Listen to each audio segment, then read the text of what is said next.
नमस्कार दोस्तों। स्वागत है आपका हमारे यूट्यूब चैनल जी के स्टडी पर। दोस्तों, अगर आप हमारे चैनल पर पहली बार आए हैं तो चैनल को सब्सक्राइब कर लें और साथ ही बेल आइकन को प्रेस कर लें, ताकि जैसे ही मैं कोई नया वीडियो अपलोड करूं तो उसका नोटिफिकेशन सबसे पहले आपको मिले। दोस्तों, आज हम पढ़ने वाले हैं इंदौर संभाग के बारे में। इंदौर संभाग में कितने जिले आते हैं और उन जिलों से परीक्षा की दृष्टि से कौन कौन से प्रश्न बन सकते हैं, वह सब हम इस वीडियो में डिस्कस करने वाले हैं। तो चलिए, सबसे पहले हम बात करते हैं इंदौर संभाग की। इंदौर संभाग में वर्तमान में कितने जिले शामिल हैं? तो इंदौर संभाग में वर्तमान में 8 जिले शामिल हैं। तो वह 8 जिले कौन कौन से हैं? तो इंदौर, खंडवा, बुरहानपुर, खरगोन, बड़वानी, धार, झाबुआ और अलीराजपुर, ये 8 जिले हैं जो इंदौर संभाग में आते हैं। आपको मैप में उज्जैन के नीचे दिख रहा होगा, ये है हमारा इंदौर संभाग जिसमें आती हैं ये 8 जिले। इन्हें आप मैप में देखकर एक बार अच्छे से याद कर लें। ठीक है, अब इन जिलों को हम बहुत अच्छे से पढ़ने वाले हैं। तो इन जिलों से क्या महत्वपूर्ण रहने वाला है वह हम जानेंगे। सबसे पहले बात करेंगे हम इंदौर की। तो इंदौर को पहले किन किन नामों से जाना जाता है, यानी इंदौर के पुराने नाम कौन कौन से हैं? तो इंदौर को पहले इंद्रपुर, इंदूर या अहिल्या नगरी, इन 3 नामों से जाना जाता था इंदौर को सबसे पहले। लेकिन वर्तमान में अभी इसको इंदौर के नाम से जाना जाता है। जनसंख्या की दृष्टि से मध्य प्रदेश का सबसे बड़ा जिला है इंदौर, जिसके कारण मध्य प्रदेश का मिनी मुंबई कहा जाता है इंदौर को। तो सबसे ज़्यादा जनसंख्या कहाँ किस जिले की है मध्य प्रदेश में? तो इंदौर जिले की जनसंख्या सबसे ज़्यादा है, और जनसंख्या अधिक होने के कारण ही इंदौर को मध्य प्रदेश का मिनी मुंबई कहा जाता है। तो प्रश्न आता है कि मध्य प्रदेश का मिनी मुंबई किसे कहा जाता है? तो इंदौर को कहा जाता है मध्य प्रदेश का मिनी मुंबई, जनसंख्या अधिक होने के कारण। फिर है मध्य प्रदेश की औद्योगिक एवं व्यावसायिक राजधानी है इंदौर। ठीक है, मध्य प्रदेश की औद्योगिक एवं व्यावसायिक राजधानी क्या है? तो इंदौर है मध्य प्रदेश की औद्योगिक एवं व्यावसायिक राजधानी। आगे बात करें तो मध्य प्रदेश की मौसम संबंधी वेधशाला, जो मौसम संबंधी आंकड़े बताती है, वह वेधशाला कहाँ है? तो इंदौर में है मध्य प्रदेश की मौसम वेधशाला। ठीक है, जो इंदौर का महू है, महू का नाम बदल कर क्या कर दिया गया है? अंबेडकर नगर, भीमराव अंबेडकर नगर इसका नाम कर दिया है, क्योंकि इंदौर के महू में भीमराव अंबेडकर जी का क्या हुआ था? जन्म हुआ था। ठीक है, आगे बढ़ते हैं। तो इंदौर की आगे बात करते हैं। तो इंदौर से चंबल नदी और क्षिप्रा नदी, ये 2 नदियां निकलती हैं। कौन कौन सी? चंबल नदी और क्षिप्रा नदी, ये 2 नदियां निकलती हैं इंदौर से। लेकिन इंदौर किस नदी के किनारे बसा हुआ है? तो इंदौर खान नदी के किनारे बसा हुआ है। तो प्रश्न में यही पूछा जाएगा कि इंदौर किस नदी के किनारे बसा हुआ है? तो खान नदी के किनारे बसा हुआ है। लेकिन इंदौर जो चंबल और जो क्षिप्रा है, ये 2 नदियां प्रसिद्ध हैं, क्योंकि क्षिप्रा नदी के तट पर क्या लगता है? महाकुंभ लगता है उज्जैन में। तो ठीक है, ये दोनों नदियां कहाँ से निकलती हैं? इंदौर से निकलती हैं। ठीक है, देवी अहिल्याबाई हवाई अड्डे को अंतर्राष्ट्रीय हवाई अड्डे का दर्जा दिया गया है। यानी जो देवी अहिल्याबाई हवाई अड्डा था, उसे अंतर्राष्ट्रीय हवाई अड्डा बना दिया गया है। आगे बात करते हैं। तो मध्य प्रदेश का लोक सेवा आयोग, मध्य प्रदेश का जो लोक सेवा आयोग होता है, उसका मुख्यालय या कार्यालय कहाँ है? तो इंदौर में ही है मध्य प्रदेश लोक सेवा आयोग का कार्यालय। तो इतना पढ़ना है हमें इंदौर जिले के बारे में। अब हम आगे बात करेंगे खंडवा जिले की। तो खंडवा जिले से कौन कौन से प्रश्न बन सकते हैं? तो खंडवा जिले से पहला प्रश्न बनता है कि मध्य प्रदेश में सबसे ज़्यादा गांजे का उत्पादन कहाँ होता है? तो खंडवा में होता है मध्य प्रदेश में सबसे ज़्यादा गांजे का उत्पादन, यानी गांजा उत्पादक जिला है खंडवा। ठीक है, इसलिए खंडवा को गंजेड़ियों का स्वर्ग कहा जाता है। क्या कहा जाता है? गंजेड़ियों का स्वर्ग कहा जाता है। यहाँ पर गांजा होता है, तो यहाँ के लोग क्या है, सबसे ज़्यादा गांजा पीते भी हैं। इसलिए खंडवा को गंजेड़ियों का स्वर्ग कहा जाता है। आपको मैप में दिख रहा होगा, ये है खंडवा। ठीक है।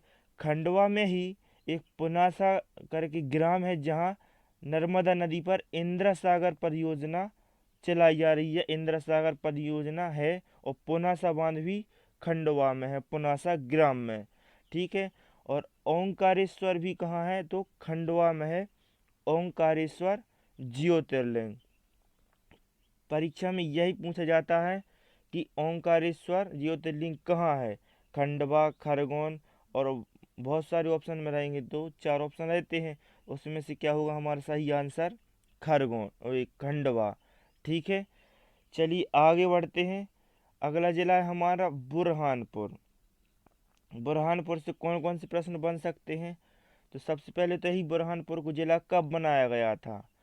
तो बुरहानपुर को सन 2003 में खंडवा से अलग करके जिला बनाया गया था। कब बनाया गया था? 2003 में।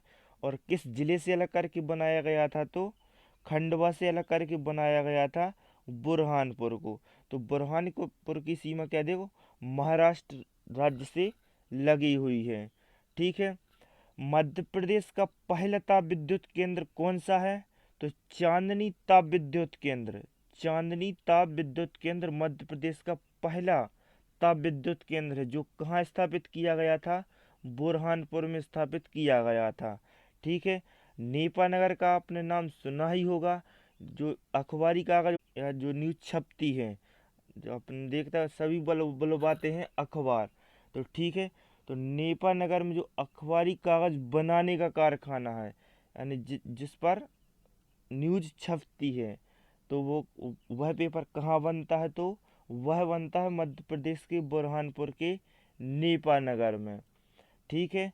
और बुरहानपुर में असीरगढ़ का किला है, जो देखने योग्य है, जिसका निर्माण 1601 में अकबर ने करवाया था। किसने करवाया था? असीरगढ़ के किले का निर्माण अकबर ने करवाया था। कब करवाया था? 1601 में करवाया था। एक बार यह प्रश्न आ चुका है।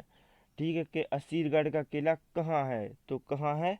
बुरहानपुर में है असीरगढ़ का किला। ठीक है। हमारा अगला जिला है खरगोन। अब खरगोन से कौन कौन से प्रश्न बन सकते हैं? तो महेश्वर का नाम आपने सुना होगा। तो महेश्वर कहाँ है? तो खरगोन में ही आता है महेश्वर, जो नर्मदा नदी के किनारे बसा हुआ है। और महेश्वर ही महारानी अहिल्याबाई होलकर की राजधानी हुआ करती थी। जो महारानी अहिल्याबाई होलकर थी, उनकी राजधानी क्या थी? तो महेश्वर थी उनकी राजधानी। और महेश्वर नर्मदा नदी के किनारे बसा हुआ है, जो कहाँ है? खरगोन में है महेश्वर। ठीक है। और खरगोन में नवग्रह मेला और सिंगाजी का मेला लगता है, जो बहुत प्रसिद्ध है। पूछा जाता है कि सिंगाजी का मेला किस जिले में लगता है? तो कहाँ लगता है? खरगोन में लगता है। और खरगोन मूंगफली उत्पादक जिला है, यानी मूंगफली का सर्वाधिक उत्पादन कहाँ होता है? खरगोन में होता है मूंगफली का सर्वाधिक उत्पादन। तो इतना पढ़ना है हमें खरगोन के बारे में। अगला जिला है हमारा बड़वानी। तो बड़वानी को 1998 में खरगोन से अलग करके जिला बनाया गया था। आपको मैप में दिख रहा होगा, ये है बड़वानी। बड़वानी को 1998 में इस खरगोन से अलग करके जिला बनाया गया था। ठीक है। और जो मध्य प्रदेश का चावल अनुसंधान केंद्र है, वो कहाँ है? तो बड़वानी में ही है मध्य प्रदेश का चावल अनुसंधान केंद्र। ठीक है। और जो जैन होते हैं, उनके भगवान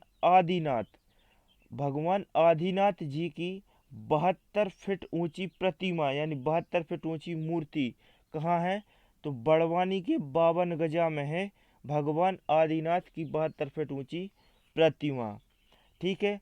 और आगे बात करें, तो मध्य प्रदेश में लाल मिर्च का उत्पादन सबसे ज़्यादा बड़वानी में ही होता है। यानी लाल मिर्च का उत्पादन सबसे ज़्यादा कहाँ होता है? तो बड़वानी में होता है लाल मिर्च का उत्पादन। इतना पढ़ना है हमें बड़वानी जिले के बारे में। अब अगला जिला है हमारा धार। धार जिले की बात करें तो धार राजा भोज की राजधानी थी।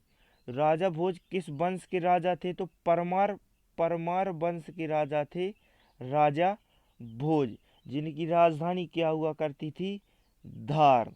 ठीक है, धार आपको मैप में दिख रहा होगा, ये पीला वाला जिला है जो ये है धार जिला। ठीक है, तो धार में कौन सा अभ्यारण्य है? सरदारपुर अभ्यारण्य है, जिसमें खरमोर पक्षी का संरक्षण किया जा रहा है। सरदारपुर अभ्यारण्य किस जिले में आता है? तो धार जिले में आता है। किस लिए फेमस है? तो इस अभ्यारण्य में खरमोर पक्षी का संरक्षण किया जाता है या किया जा रहा है। तो धार जिले में आपने नाम सुना होगा, मांडू है और पीथमपुर है। ये दो शहर हैं कहाँ? धार जिले में। तो मांडू को आनंद नगरी अर्थात सिटी ऑफ जॉय के नाम से जाना जाता है, और पीथमपुर को मध्य प्रदेश का डेट्रॉयट कहा जाता है। पीथमपुर को क्या कहा जाता है? मध्य प्रदेश का डेट्रॉयट, और मांडू को आनंद की नगरी सिटी ऑफ जॉय के नाम से जाना जाता है। ठीक है, धार में एक राष्ट्रीय उद्यान भी, जिसका नाम क्या है? डायनासोर जीवाश्म राष्ट्रीय उद्यान। यानी इस राष्ट्रीय उद्यान में डायनासोर के जो जीवाश्म होते हैं वह मिले हैं, इसलिए इसे डायनासोर जीवाश्म राष्ट्रीय उद्यान नाम दिया गया है। तो ठीक है, डायनासोर जीवाश्म राष्ट्रीय उद्यान किस जिले में है? तो धार जिले में है। और एक जीवाश्म राष्ट्रीय उद्यान है, वह किस जिले में है? यह आपको हमें कमेंट करके बताना है। ठीक है, अब धार के हम पर्यटन स्थलों की बात कर लें कि कौन कौन से पर्यटन स्थल हैं धार जिले में। तो पहला है हमारा धार का किला, मांडू के महल, होशंग शाह का मकबरा और बाघ की गुफाएं। ये पर्यटन स्थल हैं धार के। तो इतना पढ़ना है हमें धार जिले के बारे में। अब अगला जिला है हमारा झाबुआ। तो प्रतिशत की दृष्टि से मध्य प्रदेश में सबसे ज़्यादा अनुसूचित जनजाति यानी एसटी कैटेगरी के लोग प्रतिशत की दृष्टि से सबसे ज़्यादा कहाँ पाए जाते हैं? तो झाबुआ जिले में पाए जाते हैं। यानी पूछा जाए कि प्रतिशत की दृष्टि से सर्वाधिक अनुसूचित जनजाति वाला जिला कौन सा है? तो झाबुआ है सर्वाधिक अनुसूचित जनजाति वाला जिला। ठीक है, और झाबुआ में कड़कनाथ प्रजाति का मुर्गा पाया जाता है, जो किस कलर का होता है? काले कलर का होता है, इसका खून भी काला होता है, लेकिन इसमें सबसे ज़्यादा प्रोटीन पाया जाता है और हाल ही में इसे जीआई टैग दिया गया था। तो कड़कनाथ मुर्गा कहाँ पाया जाता है? तो झाबुआ और अलीराजपुर में पाया जाता है, सबसे ज़्यादा झाबुआ में ही पाया जाता है। ठीक है, झाबुआ में भगोरिया हाट का मेला प्रसिद्ध है। यह किसके द्वारा लगता है? तो यह जो भील जनजाति होती है, ये सबसे ज़्यादा जनजाति झाबुआ में ही पाई जाती है। तो भील जनजाति का प्रसिद्ध मेला है भगोरिया हाट मेला। तो ठीक है, इतना पढ़ना है हमें झाबुआ के बारे में। लेकिन आपको झाबुआ यहाँ मैप में दिख रहा होगा। झाबुआ की सीमा कहाँ से लगी हुई है? तो राजस्थान और गुजरात दोनों राज्यों के साथ लगी हुई है झाबुआ की सीमा। ठीक है, हमारा अब अगला जिला है अलीराजपुर। अलीराजपुर जिले की बात करें तो प्रतिशत की दृष्टि से सर्वाधिक अनुसूचित जनजाति यानी एससी कैटेगरी के जो लोग हैं वो प्रतिशत की दृष्टि से सबसे ज़्यादा कहाँ पाए जाते हैं? अलीराजपुर में। प्रश्न किस प्रकार से आएगा कि प्रतिशत की दृष्टि से सर्वाधिक अनुसूचित जाति वाला जिला कौन सा है? तो अलीराजपुर है सर्वाधिक अनुसूचित जाति वाला जिला। लगभग कितने प्रतिशत अनुसूचित जाति पाई जाती है? तो 89%, 89% पाई जाती है अनुसूचित जाति। ठीक है, अलीराजपुर जिले की बात करें कि अलीराजपुर को कब जिला बनाया गया था? तो अलीराजपुर को सन 2008 में झाबुआ से अलग करके मध्य प्रदेश का नया जिला बनाया गया था। तो ठीक है, पहले क्या था? भावरा झाबुआ में आता था, लेकिन अब भावरा कहाँ चला गया? अलीराजपुर में चला गया। तो अलीराजपुर के भावरा नामक गांव में चंद्रशेखर आजाद का जन्म हुआ था। ठीक है, पहले एक लिखा के आता था कि चंद्रशेखर का जन्म कहाँ हुआ था, तो झाबुआ के भावरा नामक ग्राम में, लेकिन अब अलीराजपुर के भावरा नामक गांव में हुआ था चंद्रशेखर आजाद का जन्म। ठीक है, और जो अलीराजपुर में कट्ठीवाड़ा है, क्या है, एक कट्ठीवाड़ा है जिसमें क्या है, मयूर अभ्यारण्य है। कट्ठीवाड़ा में मयूर अभ्यारण्य है, आपको मैप में दिख रहा होगा, ये है अलीराजपुर। और अलीराजपुर की सीमा भी दो राज्यों के साथ लगी हुई है, गुजरात और महाराष्ट्र के साथ। तो ठीक है, इतना पढ़ना है हमें अलीराजपुर के बारे में। तो दोस्तों ये था हमारा इंदौर संभाग, जिसमें हमने परीक्षा की दृष्टि से महत्वपूर्ण प्रश्नों को जाना, कौन कौन से प्रश्न आ सकते हैं। अगर आपको हमारा वीडियो पसंद आया है तो वीडियो को लाइक करें, और अगर आप हमारे चैनल पर पहली बार आए हैं तो चैनल को सब्सक्राइब कर लें, और साथ ही बेल आइकन को भी प्रेस कर लें हमारी वीडियो की नोटिफिकेशन पाने के लिए, और वीडियो को अधिक से अधिक शेयर करें।